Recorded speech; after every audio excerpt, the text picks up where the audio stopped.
Hello students, कैसे आप सभी। मैं आशा करता हूँ आप सभी बढ़िया होंगे और मैं भी बहुत ही अच्छा हूँ। आज हम एक नए चैप्टर की शुरुआत करने जा रहे हैं जिसका नाम है measuring of length and motion. Travelling is the act of moving from one place to another. Availability of goods from one place to another is also made possible through transportation. Before 19th century, transportation was extremely slow and difficult. People transported goods on their back or heads by bullock carts. Presently, one can travel to any part of the world by an aeroplane, train, bus, or a ship. Another big problem faced in early times was that there were no units to measure distance. क्या मतलब हुआ इसका कि जो travelling है वो एक act है, एक जगह से दूसरी जगह जाने का हमको पता ही है। और जैसे जैसे अवेलेबिलिटी ऑफ गुड्स हुई, क्या मतलब सामान की अवेलेबिलिटी हुई, तो उसको एक जगह से दूसरी जगह पहुंचाने में हमको किस चीज़ की नीड पड़ी, ट्रांसपोर्टेशन की नीड पड़ी। ऑब्वियस सी बात है। लेकिन 19th सेंचुरी से पहले जो ट्रांसपोर्टेशन होती थी वो बहुत ज़्यादा स्लो होती थी। कुछ लोग अपने कंधे पे, अपने सिर पे रख के या फिर कभी कभी बैलगाड़ी का यूज़ करके भी सामान को एक जगह से दूसरी जगह तक पहुंचाना पड़ता था। आज के टाइम पे हम किसी भी ट्रांसपोर्टेशन पे बोल सकते हैं, किसी भी मीन्स ऑफ ट्रांसपोर्टेशन पे ट्रैवल कर सकते हैं, जैसे एरोप्लेन हो गया, ट्रेन हो गया, बस हो गया, शिप हो गया। और एक बड़ी प्रॉब्लम जो लोग फेस करते थे अर्ली टाइम्स में वो ये थी कि कोई उनके पास यूनिट नहीं थी किसी भी डिस्टेंस को मेज़र करने के लिए। फॉर एग्ज़ाम्पल मेरे को पता है यहाँ से 1 किलोमीटर जाना है, तो उस 1 किलोमीटर का मतलब क्या है, 1000 मीटर। तो ऐसे पहले नहीं होता था, पहले कोई यूनिट्स नहीं होती थी कि मैं मेज़र कर पाऊँ किसी भी पर्टिकुलर डिस्टेंस को कि मेरे को कितना आखिरकार जाना है। Measurement and it's need. Measurement can be defined as an act of determining an unknown quantity such as size, length, capacity, distance, weight और time. क्या मतलब हुआ इसका? मेजरमेंट को हम डिफाइन कर सकते हैं कि act of determining an unknown quantity. क्या मतलब हुआ इसका कि जो हमको एक क्वांटिटी पड़ी है, फॉर एग्जांपल तुम्हारे पास कुछ भी पड़ा है, तुमको नहीं पता उसका वेट क्या है, तो वो तुम्हारे लिए क्या हो गया, एक अननोन क्वांटिटी हो गई, जिसको तुम साइज़ में भी बोल सकते हो, लेंथ में भी बोल सकते हो, उसकी कैपेसिटी क्या है, कितना डिस्टेंस है, कितना वेट है, या फिर टाइम, मतलब कुछ भी अननोन जो तुमको हम बोल सकते हैं एज ए यूनिट तुमको बताने कि उसमें क्या है। ठीक है।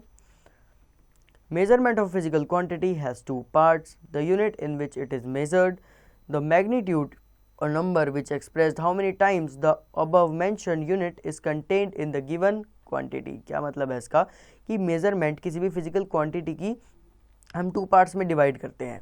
एक ऐसी यूनिट जिसमें हम उसको मेज़र करते हैं, और वो मैग्नीट्यूड या वो पर्टिकुलर नंबर जिसमें वो एक्सप्रेस होती है, कितनी बार वो वहाँ पर मेंशन हुई और कितनी यूनिट वो कंटेन करती है उस पर्टिकुलर क्वांटिटी की। When you go to the market with your parents, you might have noticed the grocer using a balance or weight scale to weigh the fruits or vegetables. What is he measuring? A tailor uses measurement for stitching a dress, a construction worker using measurement for building a house, and so on. From these examples, we see that measurement is an integral part of our lives. तो ये क्या बोल रहा है कि जब आप market में जाते हैं अपने पेरेंट्स के साथ, तो आप नोटिस करते हैं जो ग्रोसरी वाला है, ठीक है, जो किराने की दुकान पे बैठता है, वो क्या करता है, वो वेट स्केल लेके बैठता है, ठीक है, और वो फ्रूट्स को, या फिर वैसे किराने की दुकान पे तो आटा वगैरह, दाल वगैरह उसको मेज़र करता है। किसी फ्रूट वगैरह की शॉप पे जाओ तो वो भी आपको तोल के देता है। तो वो आखिर मेज़र क्या कर रहा है? जो टेलर होता है, ठीक है, वो क्या करता है, कपड़े को सिलता है, ठीक है, तो सिलने से पहले क्या करता है, उसकी मेज़रमेंट लेता है। और जो कंस्ट्रक्शन वर्कर है वो बिल्डिंग की मेज़रमेंट लेता है, हाउस की मेज़रमेंट लेता है, और भी बहुत चीज़ें। इस एग्जाम्पल से हमें ये पता लगता है कि जो मेज़रमेंट है बहुत इंटीग्रल पार्ट है, बहुत ज़्यादा इंपॉर्टेंट पार्ट है। पूरा हम बोल सकते हैं एक तरह से सम है कि हम ये नहीं करेंगे तो बहुत ज़्यादा दिक्कत में पड़ जाएंगे। तो ये बहुत ज़्यादा इंपॉर्टेंट पार्ट है हमारी लाइफ के लिए। Therefore, measurement of various things is needed and important in our daily life. There are different instruments for measuring each of the physical quantities. हम बोल सकते हैं कि जो मेजरमेंट है उसकी हमारी बहुत ज़्यादा नीड है और बहुत ज़्यादा इंपॉर्टेंट है हमारी डेली लाइफ के लिए। बहुत सारे इंस्ट्रूमेंट है जिससे हम फिजिकल क्वांटिटीज़ हैं उसकी मेजरमेंट कर सकते हैं। If we have to cover a distance to go to a particular place, we can either walk or use a mode of transport, depending upon the distance has to traveled. One decides the means of transport. For example, to go to nearby places, we can use a bicycle, a rickshaw, an auto rickshaw, or a car, while to go to other country, we use an aeroplane. तो क्या बोल रहा है, अगर हमें कोई distance cover करना पड़ता है एक पर्टिकुलर प्लेस का, या तो हम चल सकते हैं या किसी मोड ऑफ ट्रांसपोर्ट का यूज़ कर सकते हैं। वो डिपेंड करता है कि आपको कितना डिस्टेंस जो है वो ट्रैवल करना है, उस हिसाब से आप अपनी मीन्स ऑफ ट्रांसपोर्टेशन को क्या कर सकते हैं, चूज़ कर सकते हो। जैसे कि आपको नियर बाय प्लेसेस पे जाना है तो आप अपनी बाईसाइकिल भी यूज़ कर सकते हो, रिक्शा यूज़ कर सकते हो, ऑटो रिक्शा यूज़ कर सकते हो या कार यूज़ कर सकते हो। बट अगर आपको किसी और कंट्री में जाना है तो आप इससे तो जा नहीं पाओगे, तो आप क्या करना पड़ेगा, आपको एरोप्लेन का यूज़ करना पड़ेगा। History of measurements. In earlier days people used handspan, cubit, arm length and foot step as different unit of measurement of length and distance. मतलब कि पहले के समय में जब यूनिट्स नहीं होती थी हमारे पास, तो लोग क्या करते थे, हाथ की नपाई या फिर पैर से नाप लेते थे किसी भी चीज़ को, क्योंकि कुछ परफेक्ट यूनिट्स नहीं थी हमारे पास। Angle, the width of finger is known as angle. मतलब कि एक फिंगर की कितनी विड्थ होती है उसको हम एंगल बोलते हैं। Hand span, the length between the tip of the thumb and the little finger when stretch is called a hand span. मतलब कि जब ये टिप है थंब की और ये जो लिटिल फिंगर है, इसको आप जितना खोलोगे, ठीक है, ये जो हुई इसको हम हैंड स्पैन बोलते हैं, normal hand span. The length between the tip of thumb and the little finger when stretch is called a hand span. मतलब कि ये रहा टिप ऑफ द थंब और ये लिटिल फिंगर, इसके बीच में जितना भी डिस्टेंस आया वो क्या हुआ, तुम्हारा hand span. Cubit, the length between the tip of the middle finger and the elbow is known as cubit. मतलब कि ये लिटिल फिंगर इससे लेके यहाँ तक का जो डिस्टेंस हुआ वो तुम्हारा क्यूबिट हो गया। Arm length, the length between the shoulder and the tip of the middle finger is a arm length. मतलब कि तुम्हारे शोल्डर से लेके जो मिडल फिंगर की टिप है यहाँ तक जितना हुआ उसको क्या बोलते हैं, arm length. Foot span, the length between the tip of the toe and the heel of the foot is called foot span. मतलब कि जो बोल सकते हैं जो टो की, हमारे पैर की जो मतलब अब आपको डायग्राम देखना पड़ेगा, मैं वो नहीं दिखा सकता, जो आपकी टिप ऑफ द टो होती है और जो हील मतलब जैसे मान लो ये पैर है यार, इसकी जो ये हो गई टिप ऑफ द टो, ठीक है, और ये जो हो गई तुम्हारी हील हो गई, तो यहाँ तक का जितना डिस्टेंस हुआ है तुम्हारा क्या हुआ, फुट स्पैन हो गया। Fact bites, the first recorded attempt at distant measurement was made by the ancient Egyptians who used knotted ropes to measure land for agriculture purposes। मतलब कि सबसे पहले जिसने डिस्टेंस मेज़र करने की कोशिश करी थी वो एंशियंट इजिप्टियंस थे। उन्होंने क्या किया था, उन्होंने रस्सी बांधना शुरू कर दी थी बॉर्डर्स पे, किसके, एग्रीकल्चर लैंड के लिए, कुछ एग्रीकल्चरल पर्पसेस के लिए।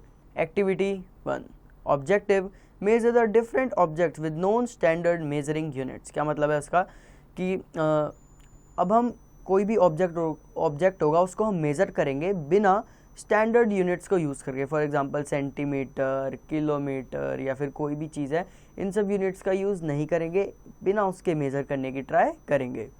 Procedure, make group of 3 students each. मतलब कि 3 बच्चों का ग्रुप बनाओ।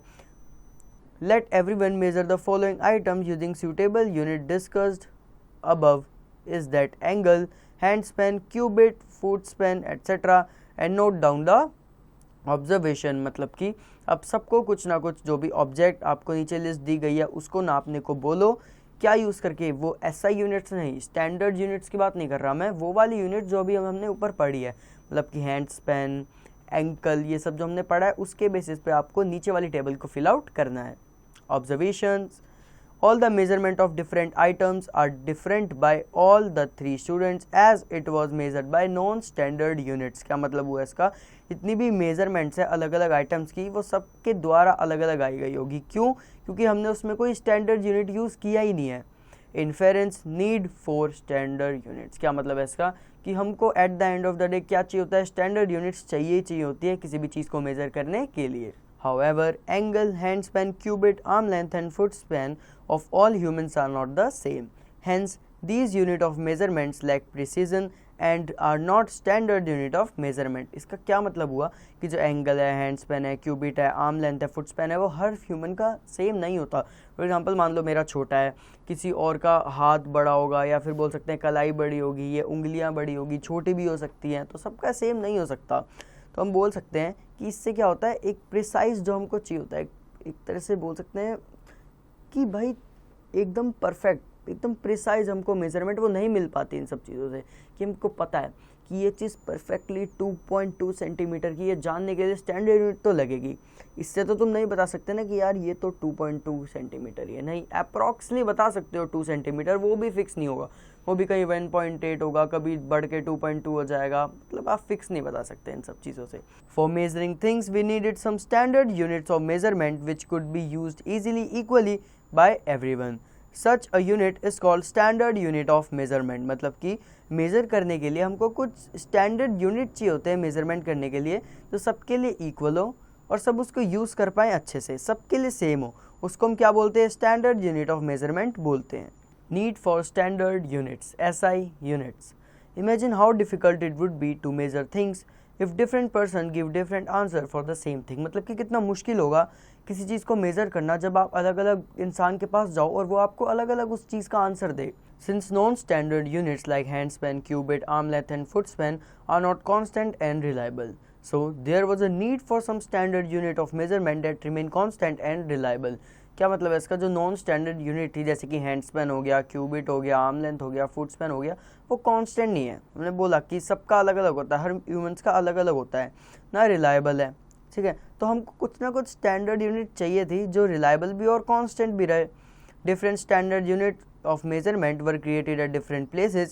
Therefore, scientists all over the world have adopted a uniform set of unit of measurement that not only make day-to-day life easy and convenient, but also help in scientific interaction among countries.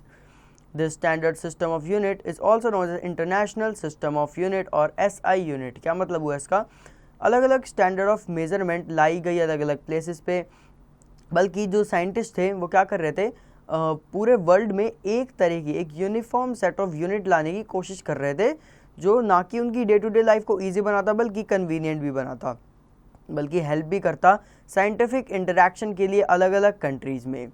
और उसी standard system of unit को हमने क्या नाम दिया, international system of unit, या फिर हम उसको क्या बोल देते हैं, एसआई यूनिट्स बोल देते हैं। Until 1880, different units were used for measurement in different countries, which created a lot of problems in commercial dealings. So the SI units were adopted by General Conference or Weights and Measurement in 1960. क्या मतलब है इसका, कि जो इसीलिए जो SI unit थी हमने अडॉप्ट करी किसके द्वारा, जनरल कॉन्फ्रेंस के द्वारा, जो हमारे 1800 AD थी, ठीक है। तब डिफरेंट यूनिट जो है वो यूज़ होती थी मेजरमेंट के लिए अलग अलग कंट्रीज़ में। तो बहुत सारी प्रॉब्लम क्रिएट होने लगी, बहुत सारी कमर्शियल डीलिंग्स में दिक्कतें आने लगी, इसीलिए जो जनरल कॉन्फ्रेंस है उसने वेट और मेजरमेंट पे काम किया और ऐसा यूनिट लाई कब, 1960 में। SI stands for international system of units, a French phrase meaning a universally followed system. क्या मतलब हुआ, SI का जो SI जो होती है उसकी फुल फॉर्म होती है इंटरनेशनल सिस्टम ऑफ यूनिट, एक फ्रेंच फेज होता है जिसका मतलब होता है कि यूनिवर्सली फॉलो किए जाने वाला system. The SI unit of length is metre. Metre is the distance between two lines on a standard bar composed of an alloy of 90% platinum and 10% iridium measured at 0 degree Celsius. क्या मतलब हुआ इसका, जो SI unit है उसकी length की वो metre है, और मीटर को हम कैसे बोल सकते हैं, एक डिस्टेंस दो स्टैंडर्ड बार जो कि एलॉय से बने होते हैं, या तो 90 पर प्लेटिनम ले लो या फिर 10% एरिडियम ले लो, ठीक है। और इसको कहाँ मेज़र किया जाता है, 0 डिग्री पे मेज़र किया जाता है, 0 डिग्री सेल्सियस पे। This standard bar is kept in Paris. ये जो स्टैंडर्ड बार है इसको पेरिस पे रखा गया। Other standard units of length are kilometer, centimeter and millimeters. The relation between these units is given in the following table. क्या मतलब हुआ इसका, कि ये जो अलग अलग यूनिट है जैसे किलोमीटर, सेंटीमीटर और मिलीमीटर, इसके रिलेशंस जो है अब हमको नीचे टेबल में देखने को मिलेंगे। Table, unit of length, 1 kilometre km is equal to 1000 meters m. 1 meter m is equal to 10 decimeters dm. 1 decimeter dm is equal to 10 centimeter cm. 1 centimeter cm is equal to 10 millimeter mm. मतलब कि अब आपको ये convergence याद रखनी चाहिए, बहुत ज़्यादा काम आती है। कि अगर आपने 1 किलोमीटर चला उसका मतलब क्या हुआ, मतलब हुआ कि आपने 1000 मीटर चले, ठीक है। अगर आपने 1 मीटर चला या कोई चीज़ 1 मीटर की है, उसका क्या मतलब हुआ कि वो 10 डेसीमीटर्स की है। ऐसे आपको अच्छे से पता होना चाहिए। One standard unit can be converted into other standard unit. It can be understood as suppose Ame's house is 5,000 meter away from his school. Then the distance between Ame's house and school in kilometers can be calculated as, since 1000 meter is equal to 1 kilometer, therefore 5000 meter is equal to 5 kilometre. क्या बोल रहा है, बहुत आसान चीज़ है कि एक standard unit दूसरी स्टैंडर्ड यूनिट में भी कन्वर्ट हो सकती है। जैसे कि सपोज करो अमे का हाउस 5000 मीटर अवे है उसके घर से, जो स्कूल है वो 5000 मीटर अवे है उसके घर से, तो हम बोल सकते हैं जो अमे और अमे का हाउस और जो स्कूल है उसके बीच में 5 किलोमीटर का डिस्टेंस है। कैसे, नीचे देखो, 1000 मीटर में 1 किलोमीटर होता है, हमने ऊपर पढ़ लिया, तो 5000 मीटर में कितना हुआ, 5 किलोमीटर। इसको यूनिटरी मेथड भी बोलते हैं, इसको हम यूनिटरी मेथड ही बोलते हैं। वैसे तो जब आप सॉल्व करोगे मैथ्स वगैरह में पढ़ा होगा, इसको यूनिटरी मेथड बोलते हैं सॉल्व करने का। Fact bites. The national physical laboratory NPL New Delhi maintains the national standard of all the basic units in India. मतलब कि जो नेशनल फिजिकल लेबोरेटरी है NPL जो न्यू दिल्ली में है, वो मेंटेन करती है सारे नेशनल स्टैंडर्ड्स को जो कि इंडिया में यूज़ होते हैं। Measurement of length. Length can be measured by using various measuring tools like centimetre और मीटर स्केल और ruler, metre rod and measuring tape. Metre scale is typically graduated in millimetre, mm and centimetre, cm। क्या बोल रहा है ये, जो length है उसको हम मेज़र कर सकते हैं बहुत सारे टूल से, जैसे कि सेंटीमीटर हो गया, मीटर स्केल हो गया, रूलर हो गया, मीटर रोड हो गया और मेजरिंग टेप हो गई। जो मीटर स्केल है वो टिपिकली मिलीमीटर्स में होता है या फिर सेंटीमीटर्स में होता है। While using a scale to measure the length of an object, some steps should be carefully considered so as to obtain correct readings। मतलब कि हमको स्केल यूज़ करने के लिए किसी भी लेंथ को मेज़र करने के लिए कुछ स्टेप को थोड़ा ध्यान से मतलब देखना चाहिए, कुछ स्टेप्स को फॉलो करना चाहिए ताकि रीडिंग ढंग से आए तुम्हारी। Place the ruler or meter scale along the length to be measured straight and parallel to its graduation. The markings on a scale as shown in figure 1। मतलब कि फिगर 1 को ढंग से देखो। रूलर पे हम बोल सकते हैं उसने तो पेंसिल रख के ये देखा है कि वो चीज़ स्ट्रेट है या नहीं है, ठीक है। एट द एंड इसी पे ही आपको ध्यान रखना है। मान लो आपने कुछ भी रखा, तो स्केल रखा, उसके साथ साथ कोई चीज़ रख दो जो बिल्कुल स्ट्रेट हो और वो उसके पैरेलल होनी चाहिए। अगर वो पैरेलल नहीं है तो मतलब आपने स्केल को टेढ़ा रखा हुआ है, बस सिंपल सी बात। Make sure that its zero marks coincides with the one of the ends of the length to be measured। क्या मतलब है इसका, इसका मतलब है कि ध्यान रखना जो जीरो मार्क को रखा है उस स्केल पे या फिर मीटर स्केल पे वो कोइंसाइड करे दूसरे के एंड पे, ताकि जो लेंथ है ढंग से मेजर हो जाए, ठीक है। For taking measurements correct position of the eye is also very important. The eye must be place vertically above the mark to be read. क्या मतलब है इसका, इसका मतलब है कि अच्छे से मेजरमेंट लेने के लिए एक करेक्ट पोजीशन ऑफ आई होना भी ठीक है। आप आंख से ऐसे देखोगे ना उसको, तो वो होना भी बिल्कुल ठीक है। तो बता रहा है जो आई है वो कहाँ प्लेस होनी चाहिए, जो आई है वो वर्टिकली अबव द मार्क जो आपको रीड करना है। फॉर एग्जांपल 10 मीटर तक आपको नापना है, उस पेंसिल को नापा हुआ है, ठीक है। तो वो आप इससे देखो, तो अगर आप सामने से देखोगे तो आपको 14 लगेगा वो यहाँ से कि 14 पे हो रखा है, लेकिन आपको ऐसे नहीं देखना, सामने से ऊपर ऐसे झांक के देखना है जहाँ तक वो मार्क दिख रहा है, तो तब आपको पता चलेगा कि वो मार्किंग सही है या नहीं है। If the scale or the measuring tape being used has a worn out corner, then the next readable starting point should be taken into consideration. After measuring the starting point, value must be subtracted from the final reading to calculate the correct length। क्या बोल रहा है, जो भी आप scale या फिर कोई भी मेजरिंग टेप यूज़ कर रहे हो, अगर उसका कोना घिसा हुआ है, ठीक है, तो आपको क्या करना है, जो उसकी नेक्स्ट रीडेबल पॉइंट होगी वहाँ से मेजरमेंट लेनी शुरू कर देनी है। फिर जब आपकी पूरी मेजरमेंट शुरू हो जाए तो जो आपकी स्टार्टिंग वैल्यू थी, जो स्टार्टिंग पॉइंट थी, उसको सब्ट्रैक्ट कर दो, जो भी आपकी फाइनल रीडिंग आई है, तब आपको क्या मिलेगी, एक करेक्ट लेंथ मिलेगी। The error arising on account of incorrect reading due to wrong position of eyes is terms as parallax error. मतलब कि वो एरर जब आप ढंग से उस चीज़ को देख नहीं पाते, यहाँ से देख रहे हो तो 13.5 लग रहा है, यहाँ से देख रहे हो 13.6 लग रहा है, बीच में देख रहे हो तो 13 लग रहा है, तो उस तरह के एरर को जो आपकी आंखों की वजह से होता है उसको हम क्या बोलते हैं, पैरेलैक्स एरर बोलते हैं।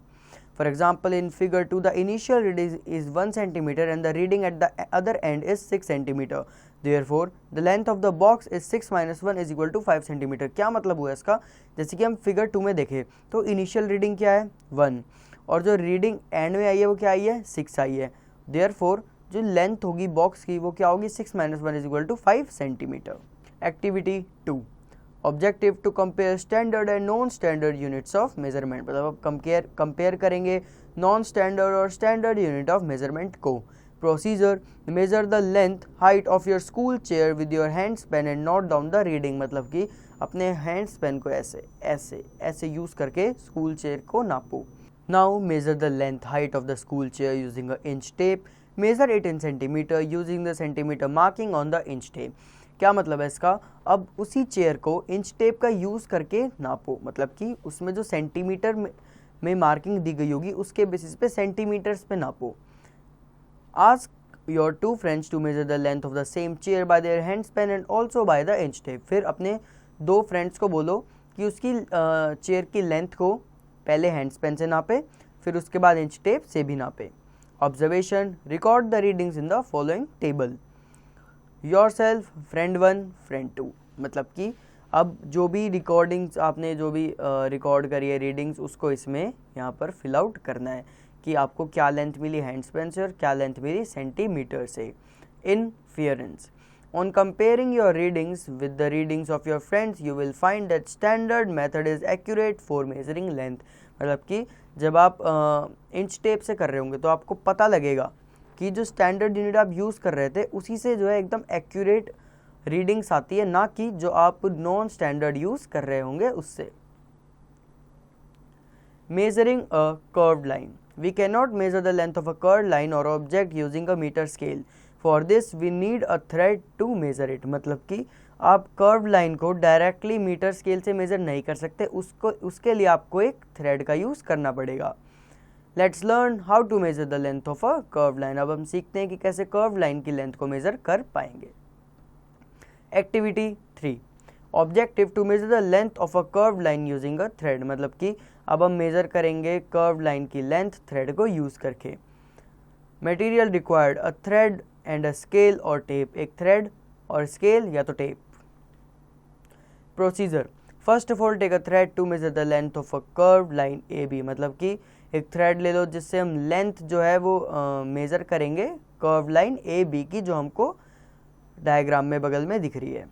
इन order to fix a point we put a note on the thread near one of its end, मतलब कि एक पॉइंट को फिक्स करने के लिए आप वहाँ पे गीट बांध देना एक एंड पे। The note is placed on the point E, हमने पॉइंट ए पे जो है नोट बांधी है। Stretch the thread along the small section of the curve line, आप क्या करना, थ्रेड को स्ट्रेच कर देना जो स्मॉल सेक्शन है कर्व लाइन के उसकी तरफ। Keep the thread taut using our finger and thumb, मतलब कि फिंगर और थंब को यूज करके थ्रेड को टाइटली पकड़ो। Place one of the hand at this and point, मतलब कि फिर दूसरे हाथ को उसके एंड पॉइंट पे ले जाके प्लेस करो। Using the other hand stretch a little more portion of the thread along the curve line, फिर अपने दूसरे हेड से वो जो दूसरा पोर्शन था, जो लिटिल पोर्शन था थ्रेड का, उसको कर्व लाइन की तरफ थोड़ा सा स्ट्रेच करो। Repeat this process again and again till the other end of B of the curve line is reach, मतलब कि इसको प्रोसेस को बार बार करो, तब तक करो जब तक दूसरा एंड जो है बी का, वहां तक वो कर्व लाइन पहुंच नहीं जाती। On reaching the point B we mark the thread, और जब हम बी पॉइंट पे पहुंच जाएंगे हम थ्रेड को मार्क करेंगे। Observation, stretch the thread along a meter scale. The measurement of the length between the note in the beginning and the final mark on the thread gives the length of the curved line AB. क्या बोल रहा है, जब हमने stretch किया thread को metre scale पे, तो उससे क्या होगा, जो मेजरमेंट होगी लेंथ की नोट जो हमने बिगिनिंग में बांधी थी और फाइनल मार्क में, तो हमको क्या दे देगा, लेंथ दे देगा कर्व लाइन AB की। Inference, this method gives an accurate measurement of a curve line, ये हमको एक्यूरेट मेथड प्रोवाइड करता है कर्व लाइन को मेजर करने के लिए। There are so many objects around us, some of them change their position with time while others do not. An object which does not show any changes in its position with time is said to be on rest or stationary. The objects which change their position from time to time are said to be moving. The act of changing position from one place to another is called movement. क्या बोल रहा है, बहुत सारी चीज़ें हमारे आसपास और कुछ चीज़ें जो है वो अपनी पोजीशन चेंज करती है टाइम के साथ और कुछ नहीं करती। वो ऑब्जेक्ट जो कोई भी चेंज शो नहीं करते अपने पोजीशन का टाइम के साथ साथ, उनको हम रेस्ट पे बोलते हैं या फिर स्टेशनरी बोलते हैं। और वो ऑब्जेक्ट जो अपनी पोजीशन को टाइम पर टाइम चेंज करते रहते हैं, हम उनको क्या बोलते हैं कि वो मूविंग है। और जो एक्ट है चेंज करने का पोजीशन एक प्लेस से दूसरे प्लेस में, उसको क्या बोलते हैं? मूवमेंट बोलते हैं। What is motion? Motion is the change with time of the position or orientation of body. Everything in the universe is in state of continuous movement. Beside this, the basic particle of the matter is that atom is also in the state of continuous motion. Motion can be slow or fast, but it is always present. क्या बोल रहा है? Motion जो है उसको हम बोलते हैं कि वो चेंज हो रहा है, मतलब चेंज होना पोजीशन का टाइम के साथ, उसको हम मोशन बोलते हैं। या बोल सकते हैं कि बॉडी की ओरिएंटेशन चेंज हो रही है टाइम के साथ साथ, उसको भी हम मोशन बोलते हैं। सारी चीज़ें यूनिवर्स में स्टेट ऑफ कॉन्टिन्यूस मूवमेंट में है, मतलब हर चीज़ कॉन्टिन्यूसली मूव कर रही है, कोई भी एब्सोल्युटली रेस्ट पे नहीं है। अगर मैं यहाँ पे रेस्ट पे हूँ लेकिन कोई अर्थ के बाहर से देख रहा है तो मैं स्टिल उसे मूव करता हुआ दिखूंगा, ठीक है? तो मैं एब्सोल्यूट रेस्ट पे नहीं हूँ, मैं भी अभी कॉन्टिन्यूस हूँ, चाहे तुमको मैं रेस्ट पे लग रहा हूँ, ठीक है? तो हम बोल सकते हैं कि जो बेसिक पार्टिकल ऑफ मैटर है, जो कि एटम है, सबसे बेसिक पार्टिकल, वो तक कॉन्टिन्यूस मैटर में है, वो तक मूव कर रहा है, वो भी मूव कर रहा है। और जो मोशन है वो स्लो भी हो सकती है, फास्ट भी हो सकती है, लेकिन मोशन होती ज़रूर है, ठीक है? So how do you define that there is a movement in an object? You identify any movement in the object when you compare its new position from the original position. Any change in the position of the object with respect to time is considered to be a motion. क्या बोल रहा है कि तुम अब movement किसी भी object में डिफाइन करोगे कैसे? फिर तुमने आइडेंटिफाई किया किसी भी मूवमेंट को ऑब्जेक्ट में किसी नई पोजीशन से कंपेयर करके, जो उसकी ओरिजिनल पोजीशन थी उससे। मतलब कि मैं अभी यहाँ बैठा हूँ, थोड़ी देर में वहाँ मिलूंगा, तो आपने कंपेयर किया ना कि मेरी पहली ओरिजिनल पोजीशन ये थी, फिर उसके बाद जो दूसरी पोजीशन थी वो यहाँ पे थी, तो उसको कंपैरिजन ही तुम मूवमेंट को ऐसे बोल सकते हो कि हाँ भाई मूवमेंट हुई थी। क्यों? जो मेरी ओरिजिनल पोजीशन थी उसको अगर मैं चेंज करके कहीं और जाऊँगा तो मतलब क्या हुई? मूवमेंट हुई। मतलब कोई भी चीज़ अगर अपनी ओरिजिनल पोजीशन पे उस वक्त पे, ठीक है, प्रेजेंट नहीं है और वो चेंज हो रही है, तो उसको हम क्या बोलेंगे? मूवमेंट बोलेंगे। तो कोई भी चेंज हम बोल सकते हैं पोजीशन में किसी भी ऑब्जेक्ट के विद रिस्पेक्ट टू टाइम, उसको क्या बोलेंगे? Motion. Everything on earth that appears still is actually in motion, as earth itself is in motion, is that rotation and revolution. An apple falling from a tree is said to be in motion relative to the tree. क्या बोल रहा है ये? बोल रहा है कि मान लो मैं रेस्ट पे हूँ, बहुत नॉर्मल सी बात है, ठीक है? हमको लगता है कि कोई भी चीज़ ना रेस्ट पे है, ठीक है? एक वर्ड होता है जिसको हम बोलते हैं एब्सोल्यूट। एब्सोल्यूट मतलब कि वो चीज़ सच में ही रेस्ट में है। मतलब कि तुम किसी भी फ्रेम ऑफ रेफरेंस से देख लो, मतलब कहीं से भी उठा के देख लो, धरती के, ब्रह्मांड के किसी कोने से उठा के देख लो, वो चीज़ रेस्ट पे रहेगी, तो उसको मैं एब्सोल्यूट का नाम दूंगा परफेक्टली भाई। लेकिन ऐसा पॉसिबल ही नहीं है, यूनिवर्स में ऐसी कोई चीज़ एग्जिस्ट ही नहीं करती जो कि हम बोल सकते हैं कि वो एब्सोल्यूट रेस्ट में है, ठीक है? तो मान लो मैं हूँ, मैं ऐसे खड़ा हो गया, बैठ गया मतलब, और आप मेरे को सामने से देख रहे हो, आपको क्या लगेगा कि मैं एकदम रेस्ट में हूँ, मैं एब्सोल्यूट रेस्ट में हूँ भाई, मैं तो हिल ही नहीं पा रहा। नहीं, लेकिन जब आप धरती के बाहर जाओगे और देखोगे, क्योंकि धरती खुद ही मूव कर रही है, मतलब मैं भी मूव कर रहा हूँ, तो मैं एब्सोल्यूट रेस्ट पे नहीं हुआ, समझो। Imagine that you are travelling in a moving bus, you are at rest with respect to your fellow passengers. मतलब कि मान लो तुम ट्रैवल कर रहे हो एक मूविंग बस में और तुम रेस्ट में हो तुम्हारे फेलो पैसेंजर्स के रिलेटिव। अब देखो ये बहुत ज़्यादा रिलेटिव टर्म है। रिलेटिव टर्म का मतलब डिपेंड करता है कि कौन तुमको कहाँ से देख रहा है। फॉर एग्जांपल मैं बस में बैठा हुआ हूँ, ठीक है, मेरे आसपास के लोगों के हिसाब से वो भी रेस्ट में, मैं भी रेस्ट में हूँ, लेकिन बात तब आती है जब तुमको कोई बाहर से देखता है, ठीक है, कोई तुमको बाहर से देखेगा तो उसको लगेगा कि तुम मूव कर रहे हो। अब हम शायद आगे इसके बारे में अगर लिखा होगा तो बताता हूँ। In above example you are at rest with respect to your fellow passenger but in motion with respect to trees present outside the bus. अब ये क्या बोल रहा है? हम रेस्ट में तो थे क्योंकि हमारे आसपास वाले पैसेंजर भी रेस्ट में थे, वो भी हमारे साथ साथ उसी मूविंग बस में चल रहे थे, लेकिन बाहर मान लो ट्रीज़ है, ठीक है, ट्रीज़ के लिए तो हम मूविंग हुए ना, या कोई भी पर्सन हमारी बस के बाहर होगा तो उसके सामने से गुजरेगी तो हम मूविंग होंगे ना उसके लिए। बस ये रिलेटिव टर्म है कि कौन तुम्हें कहाँ से देख रहा है, ये उस पर डिपेंड करता है। कोई अर्थ के बाहर से देखने लग जाए तो हर पर्टिकुलर चीज़ ही मूविंग है, लेकिन कोई अर्थ के ग्राउंड पर बैठ के देखे तो उसको रिलेटिवली देखना पड़ेगा कि वो बस के अंदर तो नहीं है। बस के अंदर है तो सब उसको रेस्ट में लगेगा, बस के बाहर है तो अगर मूव कर रही है तो उसको हर एक चीज़ मूव होती हुई लगेगी। ऑब्जर्वेटरी थिंग्स है मतलब ये। Types of motions, we might have noticed that different objects move differently. Some object moves in a curved path, some in a straight path, and few others in a different way. According to the nature of the movement motion can be classified as follow. मतलब कि हमने notice किया है कि जो अलग अलग object है वो अलग अलग मूव करते हैं, और कुछ ऑब्जेक्ट जो है वो कर्व पाथ में भी, कुछ स्ट्रेट पाथ में और कुछ अलग ही वे में मूव करते हैं। तो हमने नेचर ऑफ मूवमेंट के हिसाब से मोशन को क्लासीफाई किया है। Translatory motion, when every point on the object cover the same distance with time from one place to another is called translatory motion।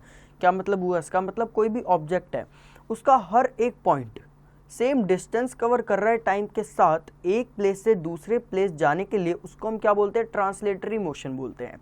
For example, the car moving along a straight road, a ball rolling down a ramp, the train moving along a track. ये कुछ example है कि जो car है वो straight road पे move कर रही है, जो बॉल है वो रैम्प से रोलिंग डाउन आ रही है, जो ट्रेन है वो मूव कर रही है ट्रैक पे। Translatory motion is further divided into 3 types on the basis of the path of motion. मतलब कि जो ट्रांसलेटरी मोशन है उसको हमने 3 टाइप्स में आगे डिवाइड किया उसके पाथ ऑफ मोशन के बेसिस पे, और वो क्या क्या है? रेक्टिलिनियर और linear motion. An object is said to be in rectilinear or linear motion if it moves from one position to another along a straight line। मतलब कि एक ऑब्जेक्ट को हम रेक्टिलिनियर या फिर लीनियर मोशन में तब बोलेंगे जब वो एक पोजीशन दूसरी पोजीशन तक जाए स्ट्रेट पाथ का यूज करके या स्ट्रेट लाइन पे। An automobile like bicycle, car, bus or scooter moving on a straight road, a battalion moving in a parade, a bullet fired from a gun, an apple falling from a tree, a striker hitting a coin on a carom board are example of rectilinear motion। मतलब कि हम example ले सकते हैं जैसे कि एक automobile है, ठीक है, या साइकिल हो गई, बाईसाइकिल हो गई, कार हो गई, स्कूटर हो गई, ये सब स्ट्रेट रोड पे जा रहे हैं। हम बोल सकते हैं कि जो बैटेलियन है, बैटेलियन होते हैं मतलब बहुत सारे जो हमारे फौजी होते हैं वो स्ट्रेट परेड में चलते हैं, वो हो गए। और बोल सकते हैं बुलेट, जो हमने बुलेट से बुलेट फायर करी है गन से, वो भी स्ट्रेट ही जाती है। कुछ एग्जांपल्स है रेक्टिलिनियर मोशन के। Curvilinear motion, an object is said to be in curvilinear motion if it changes its position by moving along a curved path. मतलब कि एक ऑब्जेक्ट को हम कर्वीलिनियर मोशन में तब बोलेंगे जब वो अपनी पोजीशन को चेंज कर रहा होगा कर्व के हिसाब से या कर्व के अलोंग घूम के। The motion of a stone tied to a rope, revolution of the earth, a train moving on a curved track, a ball thrown at an angle and throwing paper, airplanes are example of curvilinear motion। मतलब कि सबसे simple example बताऊं तो रबड़ ले लेना, उसको thread से बांध लेना और गोल गोल घुमाना, तो कुछ घूम रही है ना गोल गोल, वो उसका कर्वीलिनियर मोशन हो गया, simplest. Rotational motion, when all the points on an object move around a single fixed point, the object is said to be in rotatory motion। In this motion, different parts of the object move through different distances in a given time। मतलब कि जितने भी points है object पे वो उनका एक single fixed point हो और वो इसी के around move कर रहे हो, तो हम उस object को बोलेंगे कि वो rotatory motion कर रहा है। उस मोशन में अलग अलग जो पार्ट्स होते हैं ऑब्जेक्ट के वो मूव करते हैं अलग अलग डिस्टेंस पे गिवन टाइम पे, ठीक है। When an object rotates, any point along its diameter is said to be in circular motion with respect to its center of mass। मतलब कि जब कोई ऑब्जेक्ट रोटेट करता है तो कोई भी पॉइंट उसके डायमीटर के अलोंग हम बोलेंगे कि वो सर्कुलर मोशन कर रहा है with respect to centre of mass. मतलब कि उसका जहाँ सेंटर ऑफ मास होता है उससे, मतलब कि फॉर एग्जांपल सेंटर ऑफ मास किसी का बीच में है, फॉर एग्जांपल ये रहा, ठीक है। ये पूरी चीज़ ही रोटेशनल मोशन कर रही है। मैं कहीं से भी पाथ उठा लूँ, मान लो यहाँ से उठा लूँ, तो इसका जो सेंटर मास है उसके डायमीटर के अलोंग भी वो रोटेटरी मोशन ही कर रही होगी। Thus in a rotating object all points move in circle और their axis around a fix center. मतलब कि हमें इससे ये पता चलता है कि जो रोटेटिंग ऑब्जेक्ट होते हैं कोई भी पॉइंट ले लो वो सर्कल या फिर उसकी एक्सिस के अराउंड ही एक फिक्स सेंटर पे मूव करते हैं। Some examples of rotational motion are movement of fan or a windmill, swings like merry-go-round and second hand of clock। ये कुछ examples हैं किसके? rotational motion के। Oscillatory and vibratory motions, the to and fro motion or vibration of an object about its fixed position is called oscillatory motion। Movement of a pendulum, a swing and a bell are some example of oscillatory motion। क्या बोल रहा है? to or fro motion। ये क्या होता है? Simple भाषा में बताऊं, जहाँ से आया है वहीं वापस जाना, मतलब ऐसे ऐसे ऐसे ऐसे ऐसे आगे पीछे को हम टू और फ्रो मोशन बोल देते हैं, ठीक है। तो टू और फ्रो मोशन उसके एक एक फिक्स पोजीशन पे, फॉर एग्जांपल मैंने मिडल से शुरू किया और धक्का मारा, तो एक ही अपनी मीन पोजीशन पे ही वो ऐसे ऐसे ऐसे ऐसे क्या कर रहा है, मूव कर रहा है। तो एक फिक्स पोजीशन पे जब वो टू और फ्रो मोशन को या फिर बोल सकते हैं वाइब्रेशन को परफॉर्म करता है, उसको हम क्या बोलते हैं, ऑसिलेटरी मोशन बोलते हैं। जैसे कि मूवमेंट ऑफ पेंडुलम जो मैंने ये करके दिखाया, ये एट द एंड पेंडुलम ही होता है, ठीक है, गूगल कर लेना पेंडुलम होता कैसे है। वैसे यहाँ पे डायग्राम में भी आपको दिख रहा होगा, बट ये एक कॉम्प्लेक्स पेंडुलम है। एक सर्च करना सिंपल पेंडुलम, तो वो आपको ऐसे ऐसे दिखेगा कि अपनी मीन पोजीशन के थ्रू वो ऐसे ऐसे ऐसे ऐसे मूव कर रहा है। तो ये कुछ अच्छे एग्जांपल्स हैं किसके, ऑसिलेटरी मोशंस के। Vibratory motion is the same as the oscillatory motion as the object move to and fro. The difference is that movement of the object in vibratory motion is very fast as compared to oscillatory motion. मतलब कि जो vibratory motion है वो oscillatory motion के बिल्कुल same है, वो भी टू और फ्रो मोशन ही करता है, बट चेंज कहाँ पे आता है कि ये थोड़ा फास्ट करता है, किससे, ऑसिलेटरी से। Movement of strings in a musical instrument like guitar and movement of the surface of drum and tabla when played are some example of vibratory motion. मतलब कि जो हम गिटार बजाते हैं उसकी जो स्ट्रिंग्स होती हैं, जो और जो तबला हो गया, ठीक है, जब हम उसको बजाते हैं तो उसका बजाना वही हुआ एग्जाम्पल किसका, वाइब्रेटरी मोशन का, क्योंकि वो बहुत तेज तेज वाइब्रेट करते हैं, तो वो ऑसिलेटरी मोशन से काफ़ी ज़्यादा होते हैं, काफ़ी फास्ट होते हैं। Rolling motion. Rolling motion is the combination of translatory motion and rotatory motion. This means when an object is in rolling motion, it is in translatory motion as well as in rotatory motion. क्या मतलब हुआ, rolling motion एक combination हुआ किसका, translatory motion का और rotatory motion का। Best बताता हूँ, फॉर एग्जांपल ट्रांसलेटरी मोशन क्या हो रहा है, सीधा सीधा सीधा सीधा जा रहा है, मतलब ये रेक्टिलिनियर मान लो, ट्रांसलेटरी के अंदर रेक्टिलिनियर मोशन मान लो, सीधा सीधा चल रहा है, सीधे सीधे के साथ साथ घूमने भी लगे, घूमने भी लगे, घूमने भी लगे, घूमने भी लगे, घूमने भी लगे, ये क्या हो गया आपका, ये हो गया रोलिंग मोशन हो गया, ठीक है, क्योंकि वो ट्रांसलेटरी मोशन में भी है, ये रेक्टिलिनियर वाला, और ये क्या आ गया, रोटेटरी मोशन भी हो गया, तो ये क्या आ गया तुम्हारा, ये हो गया rolling motion. The wheel rotates around the centre just like a fan does, but it also covers a distance in a straight line while rotation. Thus the motion of a wheel is rolling motion. अब आपको लगता होगा यार जो पहिया है वो तो सिर्फ गोल गोल घूम रहा है, बट नहीं, ज़रा ध्यान से देखो, अगर हम सिर्फ उसके सेंटर की बात करें, फॉर एग्जांपल ये व्हील है, सिर्फ सेंटर पे ध्यान देना, अगर मैं इसको ऐसे ऐसे ऐसे लेके जाऊँ तो ये रेक्टिलिनियर मोशन कर रहा है, लेकिन ये घूम भी रहा है साथ साथ, अब ध्यान से देखना, ये घूम भी रहा है, लेकिन इसका सेंटर तो सीधा ही जा रहा है, लेकिन जो इसके ये वाले कोने हैं ये घूम भी रहे हैं, ये देखो देखो देखो ऐसे, ठीक है, तो ये क्या होता है, रोलिंग मोशन होता है। Periodic and non periodic motion. When an object repeats its motion after a fixed time of interval, it is called periodic motion. The motion of the minute hand is repeated after every 60 minutes. The periodic motion of the hour hand of the clock takes 12 hours. The motion of the earth around the sun, known as revolution, for which the earth takes 365 days to complete, is a periodic motion. Similarly, the movement of the moon around the earth, which is repeated after every 30 days, is called periodic motion. मतलब कि क्या बोल सकते हैं कि जो object है वो अपनी मोशन को रिपीट कर रहा है एक फिक्स इंटरवल ऑफ टाइम के बाद। फॉर एग्जांपल मैं यहाँ हूँ, ठीक है, बैठा हुआ हूँ, और मेरा फिक्स है कि मैं आधे घंटे बाद एक चक्कर लगा के परफेक्टली आधे घंटे बाद यहीं बैठ जाऊँगा, तो ये क्या हो गया, मेरा एक फिक्स इंटरवल ऑफ टाइम हो गया, तो मतलब मैं पीरियोडिक मोशन कर रहा हूँ, ठीक है। और जो मोशन है मिनट हैंड का, जैसे कि एग्जांपल दे रहे हैं कि मिनट हैंड का मोशन है वो हर 60 मिनट के बाद क्या करता है, रिपीट करता है, मतलब 12 से शुरू हुआ मान लो, ठीक है, 1 घंटा बीत गया, 1 घंटा बीत गया, तो फिर से 12 पे आ गया, फिर 1 घंटा बीत गया, फिर से 12 पे आ गया, तो वो क्या हो गया, पीरियोडिक मोशन कर रहा है। क्या मतलब, वापस अपनी जगह पर आ रहा है पूरा, अपना हम बोल सकते हैं मोशन कर रहा है पूरा, उसके बाद अपनी जगह पर वापस आके बैठ रहा है।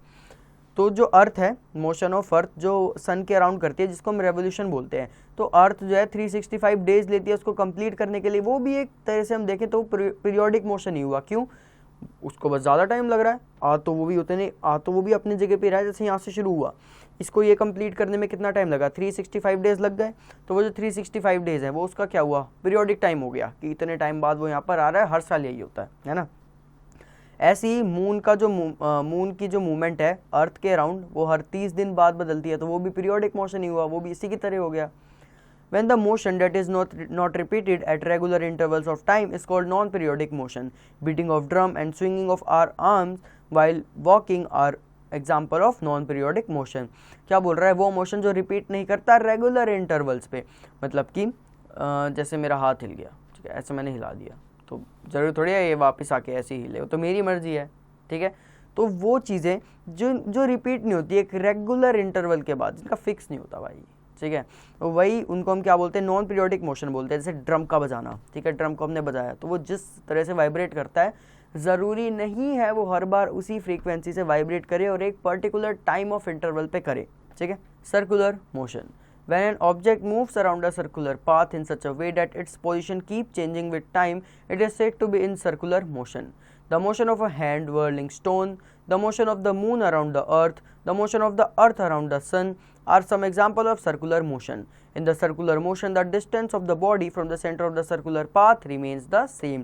तो क्या बोल रहा है कि जब ऑब्जेक्ट है वो एक सर्कुलर पाथ में मूव कर रहा है, ठीक है, और उसकी पोजीशन बार बार चेंज हो रही है टाइम के साथ, तो उसको हम क्या बोलते हैं, सर्कुलर मोशन। बहुत सिंपल है यार, ये भी तो सर्कुलर मोशन ही है जो मेरा हाथ कर रहा है, ठीक है। तो जैसे कि the movement of head whirling stone, ध्यान से इसको थोड़ा ध्यान से सुनना, जो मैंने पहले बताया था कि एक स्ट्रिंग ले लेना, मतलब कि थ्रेड ले लेना, उसको रबड़ से बांधना, यूं यूं यूं करना, ऐसे घुमाना, तो जो वहाँ पे रबड़ कर रही होगी ना वो एक सर्कुलर मोशन होगा, ठीक है। और the motion of the moon around the sir, तो जो अर्थ के अराउंड मून ऐसे ऐसे घूम रही है वो भी सर्कुलर मोशन है, और जो अर्थ सन के अराउंड घूम रही है वो भी एक सर्कुलर मोशन है। तो कुछ एग्जांपल है सर्कुलर मोशन के, और जो सर्कुलर मोशन है उसमें जो डिस्टेंस होता है बॉडी का उसके सेंटर से वो सेम रहता है हमेशा, ठीक है। More than one type of motion, more than one type of motion can be observed in many objects. A few examples are discussed below. क्या बोल रहा है, ये बोल रहा है कि एक ऑब्जेक्ट में एक ऑब्जेक्ट कई तरह के मोशंस एक टाइम पे कर सकती है, हमको ही पता है, ठीक है। अब हम उसके कुछ एग्जांपल्स नीचे देखेंगे। Motion of the earth keeps on rotating on its axis as well as revolves around the sun, thus there are two types of circular motion simultaneously. मतलब कि हमको पता है कि अर्थ अपने एक्सिस पे भी तो रोटेट करती है, वो कैसे भूल जाएंगे हम, उसको क्या बोलते हैं, रोटेशन बोलते हैं, और सन के अराउंड रिवॉल्व करती है, तो वो एक समय पे दो तरह की क्या कर रही है, मोशन कर रही है। कौन से, circular motion. Drawing water from the well. In a well, the pulley on which the ropes run has a circular motion and the bucket has a linear motion. मतलब कि जब हम कुएं से पानी निकालते हैं तो पुली का सर्कुलर मोशन होता है और जो बकेट ऊपर आ रही है उसका लीनियर मोशन होता है, तो दो तरह के मोशन हो गए। An automobile moving on a straight road. The automobile moves in a linear motion and its wheel rotate in a circular motion. मतलब कि जो ऑटोमोबाइल है वो लीनियर मोशन में मूव कर रही है, ठीक है, और उसके जो व्हील है वो सर्कुलर मोशन में मूव कर रहे हैं। Motion of a swing machine. The needle of the swing machine oscillates and it's wheel rotates in a circular motion. मतलब उसकी जो व्हील होती है, जो कभी देखी है ऐसे, तो उसकी जो व्हील है वो सर्कुलर मोशन में घुमानी पड़ती है ऐसे, और उसकी जो नीडल है वो टू फ्रो मोशन करती है, ऑसिलेटरी मोशन करती है। Describing position and reference point. Reference point are used to describe the position of an object relative to a fixed point. For example, the position of your friend's house or distance from a bus stand can be described using a reference point. मतलब कि reference point हमें इसलिए use करना पड़ता है ताकि, या फिर हमें इसलिए इस्तेमाल में आता है ताकि वो पोजीशन बताता है एक ऑब्जेक्ट की किसी और फिक्स्ड पॉइंट के रिलेटिव। फॉर एग्जांपल, मैं दिल्ली में बैठा हूँ, कभी तुमने एक ब्लू कलर का बोर्ड देखा होगा, वहाँ पे लिखा होगा चंडीगढ़ 500 किलोमीटर, तो वो एक रेफरेंस हो गया कि तू दिल्ली में बैठा है और तू दिल्ली से 500 किलोमीटर दूर है, तो ये तेरा रेफरेंस पॉइंट हो गया रिलेटिव वाला, कि तू यहाँ बैठ रहा है तो तेरे रिलेटिवली चंडीगढ़ तेरे से 500 किलोमीटर दूर है, ये होता है रेफरेंस पॉइंट। एग्जाम्पल इसका भी ले लेते हैं कि मान लो तुम तुम्हारे फ्रेंड के घर पे हो, या तुम्हारे कोई फ्रेंड का घर है, ठीक है, उसकी जो पोजीशन है वो तुम्हारे घर से कितनी दूर है, तो वो एक रेफरेंस पॉइंट हो गया, ठीक है। In one of the examples, Rahul was traveling by a car to visit his uncle. As he passed by kilometer stones, each showing a decreasing distance to Bhavnagar, it indicated that he was closer to his destination. मतलब कि यहाँ बगल में diagram में देखो, तो ये आपको क्या दिख रहा होगा, ये आपने कहीं ना कहीं देखा होगा अगर आपने कहीं पे ट्रैवल किया है। तो एग्जाम्पल में क्या बोल रहा है, राहुल ट्रैवल करके अपने अंकल के घर जा रहा है, तो वो जैसे जैसे पास आता जा रहा है तो उसको यहाँ पे जो किलोमीटर्स है वो कम होते दिख रहे हैं, तो वो इंडिकेट कर रहे हैं कि हाँ भाई वो धीरे धीरे अपने अंकल के घर के पास जा रहा है। In this case, Bhavnagar served as reference point to measure the distance from his location to his destination. तो इसमें जो भावनगर है उसको हमने एज ए रेफरेंस पॉइंट लिया है मेज़र करने के लिए, जो इसका डिस्टेंस है उससे क्या लोकेशन बैठ रही है और क्या डिस्टेंस बैठ पा रहा है। Each kilometre stone showed his changing position relative to reference point, मतलब कि जो 1 किलोमीटर का स्टोन होता है, ठीक है, ये जैसे जैसे तुम पोजीशन चेंज करते हो उस हिसाब से आगे जाके चेंज होता है, मतलब बोल सकते हैं यार रिलेटिव है ये भी, ठीक है, ये भी रिलेटिव ही है, जो देख रहा है उस पर डिपेंड करता है ये। रीड एट अ ग्लैंस, मतलब कि अब हम समरी पढ़ेंगे पूरे चैप्टर की, जो इसमें अगर कुछ नया देखने को मिलेगा I will explain it. We can make measurement by using standard units. Measurement can be done using standard and non-standard units. Measurement is needed to calculate length, width, height and distance, etc. When a boy does not change its position with respect to a stationary object, it is said to be at rest. The motion of a body can be rectilinear, circular and oscillatory. Length is the distance between any 2 points. SI unit of length is meter. मतलब ऐसा इसमें कुछ नहीं है जो ऊपर हमने ना पढ़ा हो, सब हमने पढ़ लिया है। अब आप इसके नीचे की एक्टिविटियों पर कंटेंट के बेसिस पे बड़े आराम से कर सकते हैं, क्योंकि ये बहुत ज़्यादा ओवर एक्सप्लेन कर दिया मैंने। तो मैं आशा करता हूँ आपको ये चैप्टर अच्छे से समझ आया होगा, इसकी अच्छे से प्रैक्टिस करो। Thank you.